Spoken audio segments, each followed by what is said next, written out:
Olá! Estamos com mais um programa Saúde em Foco e hoje nosso tema para discussão é a saúde do trabalhador. Quantas vezes na nossa sociedade o trabalho é enfocado? Ele é o centro de todas as famílias. Então hoje a gente vai debater um pouquinho aqui como é que a gente faz para detectar sinais e sintomas de quando o trabalhador não está indo bem, entre outras discussões.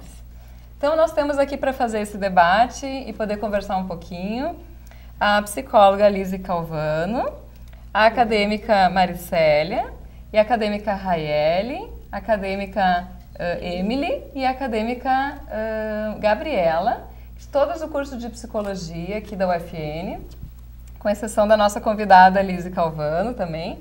E a gente vai poder discutir um pouquinho então sobre essa temática, né?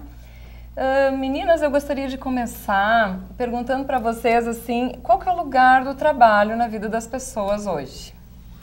Quem é que quer responder? Bom, levando em consideração a sociedade hoje, a sociedade brasileira, né, todas as nossas discussões nos levam a crer que o significado do trabalho para as pessoas ainda se mantém, né, no sentido de ser útil, de se sentir útil, de ter uma atividade na vida, para ter significado essa vida.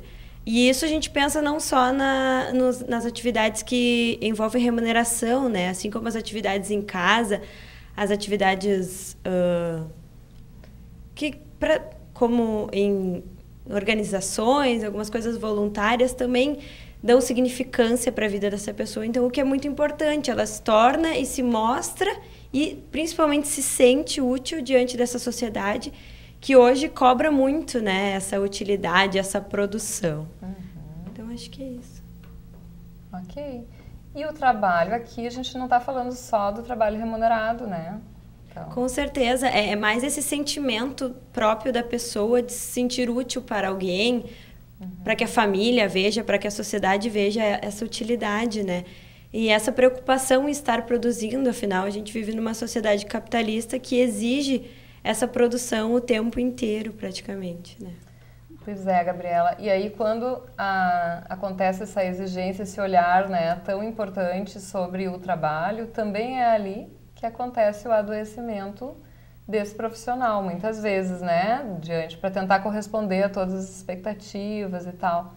Eu queria ver com vocês, assim, quais os sinais e os sintomas que a gente consegue identificar. Quando é que a gente começa a perceber que tem algo que não está indo bem?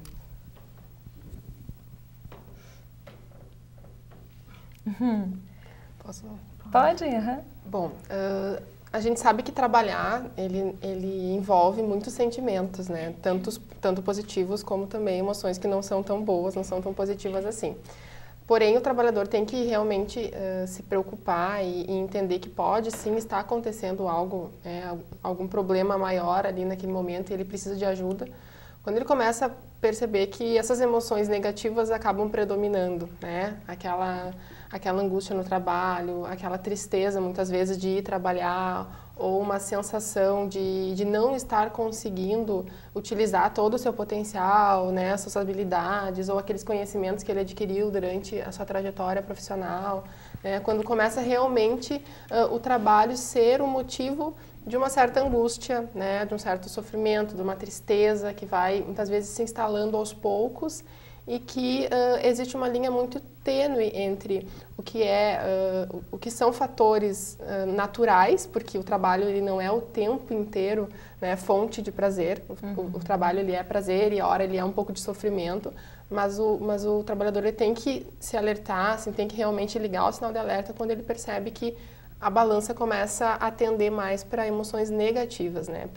Então, começa a, de repente, ter insônia, né? Não conseguir dormir pensando no trabalho ou pensando em coisas que aconteceram, né? Ou não conseguir desligar de forma alguma. A gente sabe que hoje em dia está muito difícil, né, desligar do trabalho, mas existe também um ponto que passa dos limites mesmo, que chega a tirar completamente assim, a tranquilidade e a disposição emocional para outras áreas da vida, né? Para a família, para os filhos. A ansiedade, né? Exagerada. Às vezes tem pessoas que não conseguem nem pensar em tirar férias porque acham que não podem se dar esse direito de descansar. Então, acredito que alguns dos sinais são esses, assim, aqueles que são também físicos, né, aqueles que são, e os que são emocionais, às vezes é mais difícil de detectar ou então de assumir, né, então é importante até que a própria família, enfim, quando veja alguém que está com uma ansiedade generalizada, fala demais do trabalho, né, chega em casa e não consegue parar de falar, né, ou não consegue descansar, ou está fazendo hora extra demasiado, é hora de realmente ver o que está acontecendo e procurar ajuda. Ótimo. E aí, uma questão que nos vem assim é o que adoece as pessoas, então, de fato? Olha, porque daí a gente está falando tanto de sintomas físicos quanto emocionais, né? O que no trabalho é para ser a fonte de prazer, né? E pode ser e deve ser, né? Só que também tem fonte de sofrimento no trabalho, né? E a gente tem que assumir isso, né? Isso não pode ser um tabu, né? Isso não pode ser um tabu que não dá, não pode falar de sofrimento no trabalho. Sim, as pessoas sofrem pelo trabalho, mas também elas têm muito prazer. Tem que, na verdade, encontrar o equilíbrio, né? E o trabalho ser realmente fonte de saúde, porque ele pode ser, né? O trabalho tem que ser ele tem que dar para o ser humano uma sensação, né, de saúde e ser uma fonte de saúde mental. Com relação... Algumas pessoas perguntam assim, mas então por que ele está trabalhando naquilo então, se ele está sofrendo tanto? Não, porque na verdade a pessoa não é uma coisa só, não é dicotômico, né? Não é ao mesmo tempo está trabalhando aquilo porque dá prazer, mas também traz sofrimento. Pode coexistir as duas coisas na mesma ação, na mesma pessoa, né? E aceitar que existem é o primeiro passo, né? Porque às vezes as pessoas têm uma ilusão de que não vão ter nenhum tipo de sofrimento, que para ser feliz no trabalho é ser feliz o tempo todo. Só que na verdade não, tem momentos que você vai estar realmente em uma sensação muito ruim com relação aos aspectos daquele trabalho. Só que, como eu falei, não pode predominar, né? Tem que ser menos do que o prazer que ele gera. Maricélia, tu tá fazendo teu trabalho final, né? Sim, sobre essa questão no trabalho. Conforme a gente vai pesquisando, né, durante o trabalho final, a gente vai vendo o quanto a questão de saúde do trabalhador é importante. Em alguns estágios que eu concluí também, o que eu estou finalizando no curso, a gente participa em algumas empresas, então a gente verifica o quanto esse profissional é cobrado, né? Então, o quanto ele passa a exigir dele mesmo, né? Não tendo qualidade de vida, tendo alguns problemas realmente de saúde, né? No estresse, no ambiente de trabalho, e ele se apresenta muitas vezes com todos os sintomas sem perceber. Então, às vezes é relevante que o próprio gestor da empresa faça essa mediação, observe os seus funcionários, observe o trabalho que essa equipe está trazendo, né, para dentro da sua empresa. Porque muitas vezes um profissional adoecido na equipe, ele pode dificultar todo o processo, né, na empresa. Então, essa saúde do trabalhador é fundamental a gente analisar hoje em dia, ter, né, profissionais dentro de uma equipe, né, profissionais multidisciplinares, dentro de empresas, que a gente possa, então, colaborar com psicólogos, médicos, né, psicólogo organizacional principalmente, né, para ter todo esse cuidado com o profissional, então, que hoje está no mercado de trabalho. E muitas vezes ele está até medicado, né, que é uma medicação que a gente deveria ter um cuidado com isso, esse profissional medicado também. Então, assim, é toda uma demanda que às vezes a gente vê sintomas de adoecimento e a equipe, a gestão, muitas vezes não dá, né, o suporte devido a esses profissionais. E, bom, e a gente me passou agora pela cabeça da gente poder pensar tem uma questão bem importante, assim, que tem a ver com o adoecimento, que é o assédio moral, né? O que seria esse assédio moral no trabalho? A questão do assédio, né? Eu acho que também é importante, porque em vários momentos esse assédio ele não é transparente, ele não aparece, né? Então, muitas vezes o gestor ele vai fazer menção de atividades que esse profissional tem que executar, mas muitas vezes a fala, né, a comunicação com que ele executa, né, no meio, às vezes pode ter essa distorção na comunicação, né? E ocorrer também realmente uma questão de assédio. Não sei se as colegas... Maricélia, como tu já está mencionando essa questão, O que a gente poderia pensar que poderia ser feito por esse trabalhador, até que sofre um assédio moral, até por questões pessoais que já influenciam muito, sabe? Até enquanto psicologia. O que poderia ser feito para melhorar essa saúde dentro do trabalho? Ou aspectos gerais com os colegas também, que acabam sendo muito influenciados e até mesmo prejudicados pelo adoecimento de outro, né? Essa questão do assédio tem que ter um cuidado, né? Tem que ver até que ponto o sujeito, o trabalhador, está entendendo essa comunicação como sendo um assédio, né? Isso eu acho que é um assunto bastante delicado, né? Porque até então tem que ver como esse trabalhador está se sentindo no ambiente do trabalho, para ele pensar em alguma hipótese de se sentir assediado ou estar ocorrendo uma situação assim. Então, assim, às vezes é importante que a equipe esteja atenta, os próprios colegas, né, para ver como está ocorrendo essa questão de assédio no meio organizacional.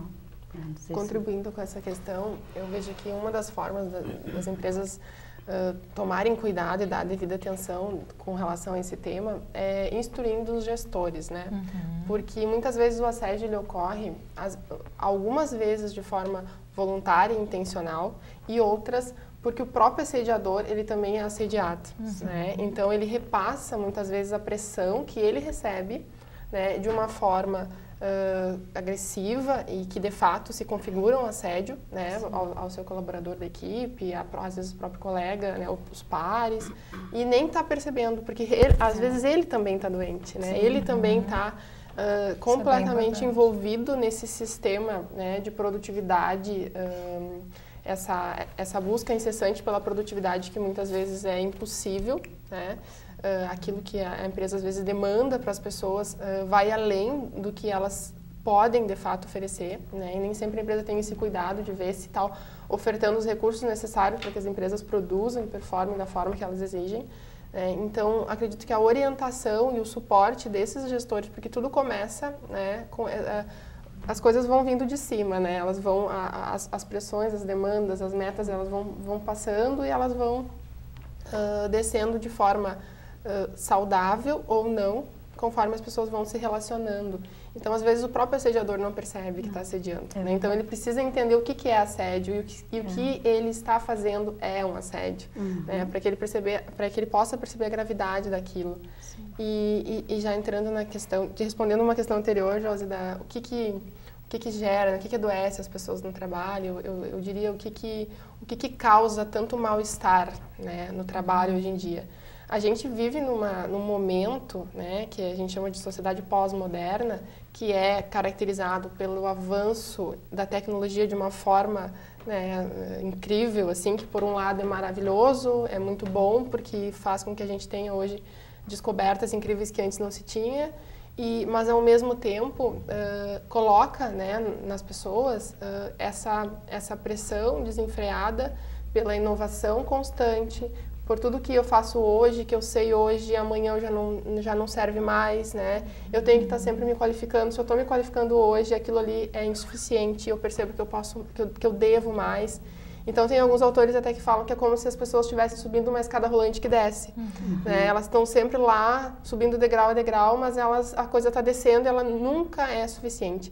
E isso independente, isso não é uma empresa, ou pode ser até o próprio empreendedor que não tem chefia, passa por isso, o profissional liberal, toda a sociedade está posta nesse sistema, né? Então, esse sistema causa todo esse mal-estar. Então, se as pessoas não tiverem alguns cuidados também, eu acho que a própria educação, né, de também estar atenta que as pessoas hoje têm que se preparar para isso tudo, eu acredito que é aí que começa, né, assim, para uma prevenção desse adoecimento, porque senão a pessoa toma aquilo para si e vai se sentir sempre incapaz e sempre em dívida, né, e ela nunca está conseguindo dar conta o suficiente, e isso gera realmente muito mal-estar, que pode realmente gerar uma doença ocupacional. Acho que é bem pertinente a tua colocação, e pensando assim, eu queria perguntar, todas vocês estão trabalhando nessa área, ou na organizacional, né, ou na parte clínica.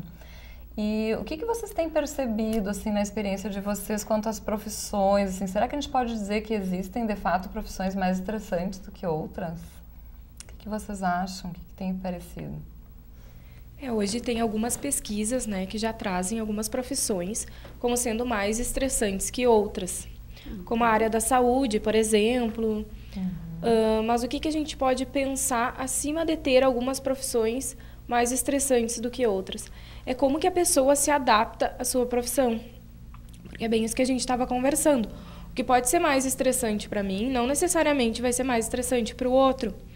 Então, é a pessoa se perceber como que ela se sente no seu mercado de trabalho, como que ela está dentro daquela empresa. Os seus colegas de trabalho também vão influenciar bastante essa adaptação dela dentro daquele ambiente, para que ela se sinta se ela está realmente muito estressada ou não.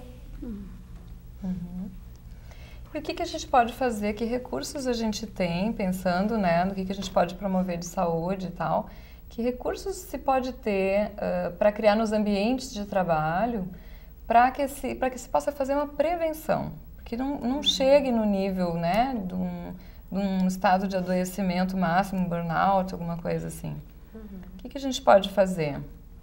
Na verdade, a gente espera e a gente imagina que cada instituição ou cada empresa ela vai tomar frente disso, né? Vai tomar atitudes para prevenir isso. Como exemplo aqui a gente pode trazer o que a UFN oferece, que é o PAIP, que é um programa de atenção integrada, onde oferecem atendimentos para funcionários, professores e alunos também da instituição, né? Que é onde a gente vai oferecer um atendimento clínico, onde a pessoa pode trazer, então não vai ser algo especificamente para organizacional, mas onde ela pode trazer também os seus problemas relacionados ao trabalho, né? Acho que complementando essa questão do PAIP, como é uma nova edição, vamos pensar assim, no PAIP nós temos agora, então, eu sou a representante da psicologia organizacional do PAIP, então a gente está trazendo umas novas ideias para que a gente possa não ficar somente na clínica, porque a gente sabe que a demanda da instituição é grande, né, porque nós atendemos os professores, funcionários e os alunos. Então a gente tenta ampliar um pouquinho com rodas de conversa, com programas, né, pela TV também. A gente procura fazer uma interação maior, né, então ampliando essas ideias, não somente do atendimento clínico, mas ampliando a questão de discutir mesmo vários temas, né, essa é a ideia da nova visão que o PAIP pode ter, né, então assim, procurando sempre manter todos os acadêmicos e profissionais numa qualidade de vida um pouco melhor, né? A gente procura então discutir, né, questões que são pertinentes a todos esses profissionais que trabalham aqui. Okay. As empresas também têm N iniciativas que podem adotar, né? Internamente, programas de qualidade de vida, flexibilização, né? As ações voltadas à melhoria na própria comunicação, né, na relação de confiança entre as pessoas, a identificação de fatores que estão influenciando nas relações, porque a gente sabe que as relações também entre colegas, os relacionamentos, né, já é mais do que comprovado aí, cientificamente que os relacionamentos no trabalho, eles influenciam, têm um impacto muito significativo com relação ao prazer e ao bem-estar no trabalho.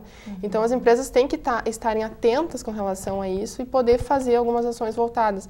Mas se não puderem fazer programas, não puderem fazer algo, né, mais formal, porque aí a gente está falando de empresas de todos os tamanhos, né, não só das grandes empresas, mas de repente da pequena empresa, da microempresa também, que tem lá 2, 3 funcionários muitas vezes, mas que também precisa se preocupar com isso. Eu acredito que as pessoas hoje elas buscam confiança, né? Elas buscam que exista uma relação de confiança entre onde elas estejam, né? Elas querem ser tratadas como gente, né? As pessoas querem ser tratadas como pessoas, né? Então, realmente a nossa sociedade hoje precisa de pessoas que coloquem o seu melhor, o seu potencial, porque o mercado exige isso e a gente está numa sociedade capitalista que a gente tem que estar alinhado a isso.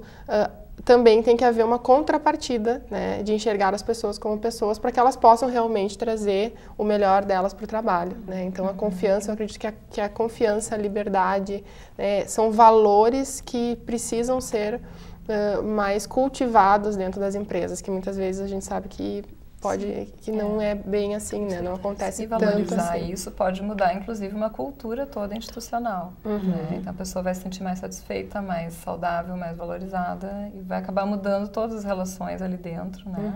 É o efeito cascata. Eu acredito que, complementando a fala, assim, não só a empresa deve tomar iniciativa, como, por exemplo, a UFN, que tomou a iniciativa de ter o PAIP e outros serviços que ajudem, o próprio trabalhador pode chegar até a empresa e levar alguma ideia.